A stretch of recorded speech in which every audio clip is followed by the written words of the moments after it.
Hey guys, मैं हूं आपके साथ सचिन मेवाड़ और आज चर्चा करेंगे तुगलक वंश के बारे में। तुगलक वंश बहुत ही महत्वपूर्ण टॉपिक है प्रत्येक कंपटीशन के एग्जाम से। उसके साथ साथ बीए सेकेंड ईयर हिस्ट्री में भी ये टॉपिक आता है, तो इसलिए इस लेक्चर को बड़े ध्यान से सुनिए, क्योंकि अभी हमने हाल ही में एक क्वेश्चन पढ़ा था अलाउद्दीन खिलजी के समय कि घोड़ों को दागने की प्रथा जो है उसका चलन प्रारंभ किया था, और वो परसों ही एक एग्जाम हुआ था उत्तर प्रदेश बीईओ का, उसमें वो क्वेश्चन पूछ लिया गया। तो इसीलिए प्रत्येक लेक्चर महत्वपूर्ण है और प्रत्येक लेक्चर को बड़े ध्यान से और बड़े ही सावधानी पूर्वक पढ़ें, जिसका तुम्हें प्रत्येक कंपटीशन एग्जाम में फ़ायदा मिलेगा। तो हम शुरू कर रहे हैं तुगलक वंश, और तुगलक वंश में आज हम पढ़ेंगे गियासुद्दीन तुगलक को। लेकिन उससे पहले अगर आपने हमारा चैनल सब्सक्राइब नहीं किया है, इसको सब्सक्राइब करें ताकि आने वाले वीडियो का नोटिफिकेशन तुमको मिलता रहे। तो चलिए हम स्टार्ट करते हैं तुगलक वंश। देखिए, तुगलक जो होते हैं इनकी जो जाति थी वो तुर्क थी, ठीक है। अब वास्तव में जो तुगलक थे इनकी कोई जाति होती है तुर्क, लेकिन ये जो टाइटल था तुर्क ये व्यक्तिगत है, ना कि कोई जातिगत, ठीक है। तुगलक कोई जाति नहीं थी, कोई वंश नहीं था, केवल एक व्यक्तिगत नामांकरण था। इसका जो संस्थापक होता है वो होता है गियासुद्दीन तुगलक, ठीक है। गियासुद्दीन तुगलक के द्वारा क्या की जाती है, इसकी स्थापना की जाती है। हम लोगों ने जाना था जब खिलजी वंश का पतन हुआ था, तब हमने गियासुद्दीन तुगलक के बारे में पढ़ा था। इसके बाद जब ये सत्ता में बैठता है गियासुद्दीन तुगलक, ये शासन करता है 1320 से लेकर 1325 के बीच में। 8 सितंबर 1320 को ये दिल्ली की गद्दी पर बैठता है, लेकिन दिल्ली की गद्दी पर बैठने से पहले इसने भी बहुत दिन गद्दी से दूर रहना इसको पड़ा था। ये कतराता रहा। इसने पहले जांच कराई कि अलाउद्दीन खिलजी का कोई वंशज जिंदा तो नहीं है। उसके बाद जब इसने जांच करा ली तब जाके ये गद्दी पर बैठा था, और बहुत सारे अमीरों ने इसको आमंत्रण में दिया था, तब जाके ये दिल्ली की गद्दी पर बैठा था, वरना उससे पहले ये दिल्ली की गद्दी पर नहीं बैठा। इसने कहा था कि मेरा धनुष बाण ही मेरा सिंहासन है। जब लोगों ने कहा क्या तुम राजा बनना चाहते हो, तो इसने कह दिया था कि मेरा जो धनुष बाण है वही मेरा सिंहासन है। तो शुरू में इसकी इतनी प्रबल इच्छा नहीं थी, लेकिन जब बाद में कोई दावेदार नहीं होता तो स्थिति इसके अनुकूल बन जाती है। आप देखिए, बताते हैं ये मलिक तुगलक जो थे उनका पुत्र था, जो बलबन के समय पर आए थे, और एक पंजाब की हिंदू जाटनी से वो विवाह करते हैं। उनका ये पुत्र था। बहुत सारे इतिहासकार मना भी करते हैं, लेकिन कहते भी हैं कि मलिक तुगलक का ये पुत्र था। अब देखिए 1305 में क्या होता है, शुरुआत की बात कर रहे हैं कि इसको अलाउद्दीन खिलजी के समय पर गियासुद्दीन को उत्तर पश्चिम की जो सीमाएं थी उनका इसको प्रधान रक्षक नियुक्त किया जाता है शासक बनने से पहले। यानी कि इसने सब कुछ छोटे सिरे से शुरू किया था, एक प्रधान रक्षक से जाके दिल्ली सल्तनत का सुल्तान बनता है, ठीक है। तो इसने बहुत अच्छे कार्य किए थे और बहुत कुछ किया जो आगे इस वीडियो में आपको जानने को मिलेगा। देखिए, इसने बहुत कम समय में बहुत कुछ किया। ये बरनी बताता है कि इसने वह कार्य कुछ समय में कर दिखाया जो दूसरे सुल्तानों ने वर्षों में किया था, ठीक है। वास्तव में टैलेंट था, और सबसे ज़्यादा महत्वपूर्ण बात है कि ये पढ़ा लिखा था, तो वो भी चीज़ें इसके अंदर होती हैं। इसने ये परिभाषा दी थी कि मेरा धनुष बाण ही मेरा सिंहासन है।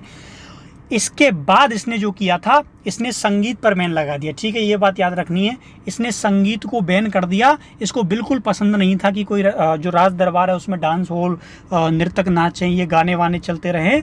तो बहुत सारे लोग इन चीज़ों को देखकर चिढ़ते हैं, तो बिल्कुल कंडीशन इसकी भी यही थी। इसने भी संगीत को क्या किया, बैन किया, आपको याद रखना है। इसके बाद अमीर खुसरो इसके बारे में कहता है कि गयासुद्दीन जो होता है वो 100 पंडितों के शिरो वस्त्र अपने राज मुकुट के नीचे धारण करता था। इसका मतलब यह है बड़ा बुद्धिमान था, ठीक है। 100 पंडितों के समान। देखिए, पंडित का सीधा सा अर्थ होता है जो पढ़ा लिखा हो और जो ज्ञानी हो। बहुत सारे लोग ये अनुमान लगा लेते हैं कि पंडित का मतलब ब्राह्मण होता है, बिल्कुल नहीं।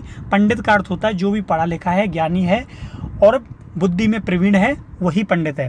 तो 100 पंडितों के समान बताया है किसने इसको, अमीर खुसरो ने। और इसने ऐसा कोई काम नहीं किया जो विवेक और बुद्धि से परिपूर्ण ना हो, ठीक है। इसने दरिद्रों के लिए, जो दरिद्र होते हैं, गरीब होते हैं, उनके लिए योजनाएं लागू की। कहते हैं कि इसके शासनकाल में जो भिखारी होते हैं वो भी काम धंधा करने लग गए। इसने पूछा था भिखारियों से क्यों बैठे रहते हो पूरे दिन, तो वो क्या कहें, उन्होंने कहा था साहब हमारे पास काम नहीं है। तो कहा तुम्हें काम मैं देता हूँ और खाना भी मैं दूंगा। तो उनसे भी इसने क्या किया, काम निकलवा लिया, ठीक है। अब सबसे महत्वपूर्ण जो आती है, इसके द्वारा किए गए प्रशासनिक सुधार, ठीक है। प्रशासनिक सुधार काफ़ी महत्वपूर्ण हैं। देखिए खुसरो खान यानी कि इससे पहले जो हम लोगों ने गजनी वंश पढ़ा था, तो उसमें अंत में खुसरो खां होता है, उसने बहुत सारा धन बांट दिया था सैनिकों में, 6-6 महीने का वेतन पहले दे दिया था। तो इसने कहा था ऐसे काम नहीं चलेगा, जिन जिन लोगों ने पेमेंट एडवांस में लिया है वो सब लोग क्या करो, वापस करो।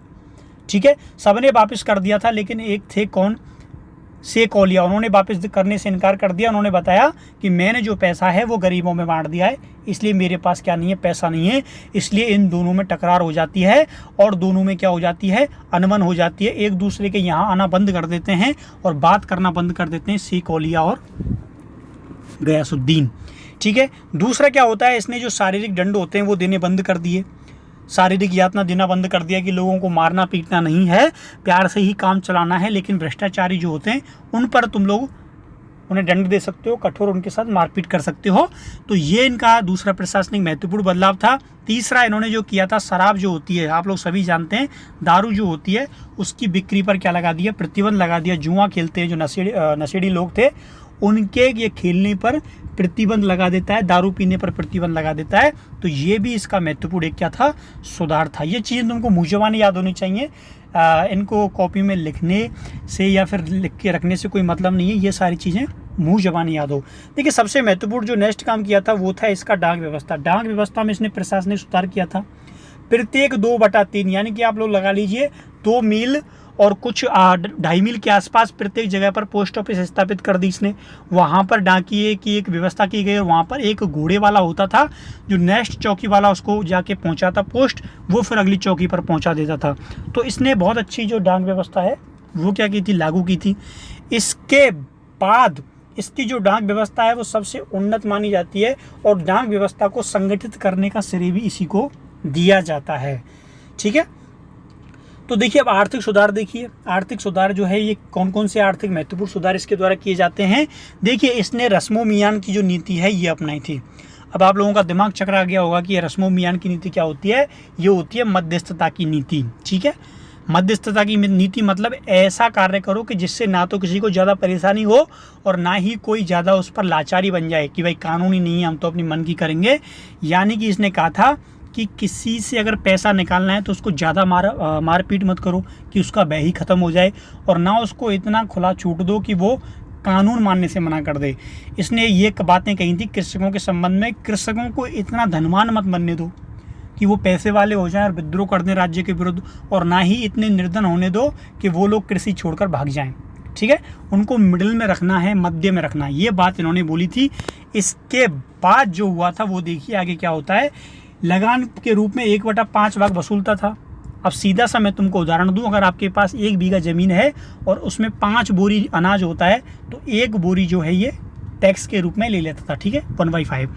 इसके बाद इसने नियम बनाया कि जो प्रत्येक अमीर होते थे वो अपना खर्चा काट के जो बाकी का पैसा है वो राजकोष में जमा कर दें। ऐसी महत्वपूर्ण घोषणा जो है ये करते हैं। इसके बाद इन्होंने जो महत्वपूर्ण काम किया था वो था नहरों का विकास। नहरों का विकास करने वाला ये पहला सुल्तान होता है। ठीक है, इससे पहले नहरों के बारे में किसी ने भी ध्यान नहीं दिया, ना ही कोई विचार आया किसी के मन में। तो पहला सुल्तान होता है जो नहरों के बारे में नीति अपनाता है। ठीक है, इसने प्रतिवर्ष 10% टैक्स बढ़ाने को कहा कि भाई ऐसा करो, धीरे धीरे टैक्स बढ़ाओ। कितना, 10%। अब देखिए आगे क्या होता है। जो सुप्रसिद्ध इतिहासकार थे इनके समय पर, अमीर खुसरो, नाम तो आपने सुना ही होगा। अमीर खुसरो जो होता है उनको 1000 टका वार्षिक पेंशन देते हैं। ठीक है, 1000 टका जो होती है वो वार्षिक पेंशन मिलती थी किसको, अमीर खुसरो को, इनके दरबार में काम करने की बदले में। ठीक है, अब देखिए आगे क्या होता है। सैनिक सुधार देखिए, प्रशासनिक सुधार देखिए, आर्थिक सुधार देखिए, इसके बाद सैनिक सुधार देखिए। सैनिक सुधारों में क्या क्या चीज़ें आती हैं। देखिए सबसे पहले इसने सरकारी खर्चे पर क्या किया, घोड़े रखे, सैनिक रखे, यानी कि अपने खर्चे पर ही अपने लोगों की नियुक्ति की थी। इसके बाद इसने क्या किया था, जो वेतन होता है, जो पैसा होता है, उसका विभाजन कर दिया। क्योंकि बहुत सारे जो बिचौलिया होते थे, उच्च अधिकारी होते थे, वो सैनिकों का वेतन खा जाते थे। क्योंकि वो लोग पढ़े लिखे कम होते थे, उनको बोल देते भाई तेरा 13 टका बना है, तेरा 14 टका बना है। तो इसलिए इन्होंने क्या किया, स्पष्ट नीति बना दी। और एक इन्होंने महत्वपूर्ण वासीलत हजम, जिसमें सैनिकों के वेतन का पूरा विवरण होता था, उसकी ये स्वयं निगरानी करते थे ताकि कोई किसी के वेतन को ना खा पाए।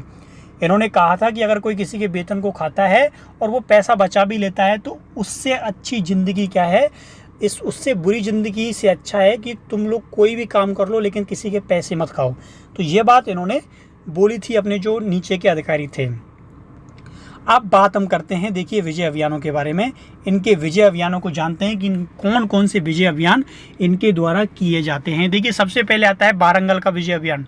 ठीक है, बारंगल का जो विजय अभियान है जूना खां को बेचता है, यानी कि जूना खां के बारे में मैंने तुम्हें बताया था, जूना खां का नाम आए या उलूग खां का नाम आए, ठीक है, दोनों का मतलब एक ही होता है। इसके नेतृत्व में एक सेना भेजी जाती है। कब भेजी जाती है? 1321 में सेना भेजी जाती है। अब वहाँ पर रुद्रदेव था, रुद्रदेव का शासन था, आपको मालूम है वो पहले से भी ये लोग संधि करते आए हुए थे। तो इन्होंने क्या किया, संधि की वार्ता रखी, लेकिन जूना खां ने क्या किया, बिना शर्त संधि करने को कहा कि पूरा राज्य क्या करो, दिल्ली सल्तनत के अधीन कर दो। तो उसने क्या किया, मना कर दिया कि ऐसा तो नहीं, कुछ बातें मान सकता हूँ लेकिन पूरी बातें नहीं। और रुद्रदेव क्या करता है, संघर्ष के लिए तैयार हो जाता है कि चलो भाई मरने से अच्छा है दो हाथ कर लिए जाए। ठीक है, अब क्या होता है, देखिए यहाँ एक महत्वपूर्ण घटना होती है। इसके समय पर एक उबेदी नाम का ज्योतिष होता है। उबेदी नाम का क्या होता है, ज्योतिष होता है। ये भविष्यवाणी कर देता है वहाँ से बैठा बैठा कि गयासुद्दीन मर गया। ठीक है, क्या भविष्यवाणी करता है कि जो गयासुद्दीन था, जो दिल्ली का सुल्तान था, इसकी मृत्यु हो गई। अब जैसे ही जूना खां को ये बात पता चलती है, ये भागता है दिल्ली की तरफ। इसने सोचा था कि मैं उससे पहले दिल्ली पहुँचूँ, कहीं ऐसा ना हो कोई और राजा बन जाए।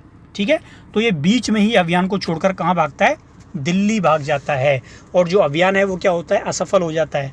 ठीक है, उसका कोई निष्कर्ष नहीं मिलता। जब ये पहुंचता है तो अपने पिताजी को जिंदा देखता है। तो पिताजी बोले क्यों आ गए बेटा? तो बोला पिताजी आप तो मर गए थे। किसने बोला? उसने कहा ज्योतिष ने बोला। तो बोला नालायक, अगर मैं मर जाता तो तुमको सूचना नहीं मिलती, तुमने भविष्यवाणी पर विश्वास कर लिया और इतनी जल्दी भग के भी आ गए। ठीक है, तो इसको वापस भेजते हैं 1323 में, वापस इसको अपनी सेना लेकर भेजते हैं। तब जाके ये जीत पाता है बारंगल अभियान को। तो पहला इसका असफल होता है और दूसरे में जब जाता है तो ये सफल हो जाता है। उसके बाद इसने क्या किया था, उड़ीसा पर आक्रमण किया था। उधर ही से लौट रहा था, तो लौटते समय इसने क्या किया, उड़ीसा पर आक्रमण किया और वहाँ पर एक जहाजनगर पड़ता है, उसको अपने अधिकार में ले लेता है। ठीक है, छोटी जीत थी। अब देखिए अगला जो आक्रमण हुआ, मंगोल आक्रमण होता है 1324 में। उस समय जूना खां था नहीं, वो दक्षिण अभियान पर था। तो मंगोलों ने आक्रमण कर दिया था, लेकिन जो शाही सेना उस समय दिल्ली में मौजूद थी, उसके द्वारा एक था सादी खां नाम से था। तो सादी खां जो होता है वो इस आक्रमण को क्या करता है, दबा देता है। ठीक है, समाना का सूबेदार था, तो उसके द्वारा इस आक्रमण को दबा दिया जाता है। अब देखिए जो नेक्स्ट है वो है बंगाल विजय। बंगाल विजय काफ़ी महत्वपूर्ण है। देखिए गयासुद्दीन तुगलक जो होता है इस अभियान पर स्वयं जाता है। गयासुद्दीन तुगलक जो होता है इस अभियान पर स्वयं जाता है। और उस समय जो बंगाल में जो उसका शासन था उसका भी नाम था गियासुद्दीन बहादुर। ठीक है, याद रखना है वो नाम को थोड़ा बहुत। तो ये जाता है, बहुत ही आसानी से युद्ध जीत लेता है। लेकिन यहाँ पर एक महत्वपूर्ण घटना घटित होती है। जब गयासुद्दीन जो था उस समय बंगाल में था, तो इसका जो पुत्र होता है जूना खां, ये जाके मिलता है शेख ओलिया से। और शेख ओलिया भविष्यवाणी कर देता है कि तू जल्द ही क्या करेगा, दिल्ली का सुल्तान बनेगा। ठीक है, दिल्ली का सुल्तान बन जाएगा। और जैसे ही ये बात पता चलती है बंगाल में किसको, गियासुद्दीन तुगलक को, कि शेख ओलिया से जाकर मेरा पुत्र मिल गया है, तो ये जल्दी से क्या करता है, दिल्ली की तरफ रुख करता है कि अब मैं जाता हूँ और इस शेख ओलिया को जाके बताता हूँ। लेकिन आने से पहले ये जो बंगाल जीता था उसका विभाजन कराता है 2 भागों में, उत्तरी बंगाल और दक्षिणी बंगाल में। ठीक है, ये 1905 का बंगाल विभाजन नहीं है, ये बहुत पहले का बंगाल विभाजन है, याद रखना है। तो देखिए शेख ओलिया के बारे में इसने सारी बातें सुनी थी, तो शेख ओलिया को नोटिस भेजा कि भाई मैं आ रहा हूँ और मैं आऊँ उससे पहले तो दिल्ली छोड़ देना, वरना बहुत बुरा होगा। तो शेख ओलिया इससे कहता है कि बेटा अभी दिल्ली बहुत दूर है। ठीक है, तो दिल्ली आ तो सही एक बार। तो जब ये दिल्ली आता है तो उससे पहले इसका जो पुत्र होता है ये क्या करता है, इसके लिए एक महल बनवाता है। ठीक है, क्या बनवाता है, एक महल बनवाता है अपने पुत्र के आने से पहले। तुगलकाबाद से 8 किलोमीटर दूर एक लकड़ी जो होती है ना, उसका महल बनवाता है। तो उसका महल तैयार किया था अहमद एयाज ने। अहमद एयाज जो था दिल्ली का राजकीय शिल्पकार था। 3 दिन के अंदर इसने जाके महल बना दिया। और जब गियासुद्दीन आकर उस महल में रुकता है तो वो महल धड़ाम से क्या हो जाता है, गिर जाता है। ठीक है, और उसके अंदर दबने से इसकी मृत्यु हो जाती है मार्च 1325 को। अब इसके पीछे कहते हैं कि भाई ये षड्यंत्र के तहत मरवाया था, कुछ लोग कहते हैं शेख औलिया ने अपनी शक्तियों के द्वारा इसको मरवा दिया, कुछ इतिहासकार कहते हैं कि उसके ऊपर बिजली गिर पड़ी महल के ऊपर। लेकिन जो भी हो, आप लोग सोचिए, केवल 3 दिन के अंदर महल बनाना, मुझे लगता है छप्पर नहीं बनता 3 दिन के अंदर सही से, तो इन लोगों ने महल बना दिया, तो कुछ ना कुछ षड्यंत्र इसके पीछे था। तो ये था इस वीडियो का एनालिसिस, और इसके द्वारा जो नेक्स्ट हम पढ़ेंगे अगली वीडियो में, तुगलक वंश को आगे बढ़ाएंगे। अगर इस टॉपिक से संबंधित तुम्हें कोई भी समस्या हो हिस्ट्री संबंधित, तो कमेंट सेशन में उससे पूछ सकते हैं, ठीक है। तो इस वीडियो को अपने मित्रों के साथ शेयर करो। लेक्चर आपको पसंद आया है तो लाइक करो। थैंक यू, धन्यवाद, बाय बाय।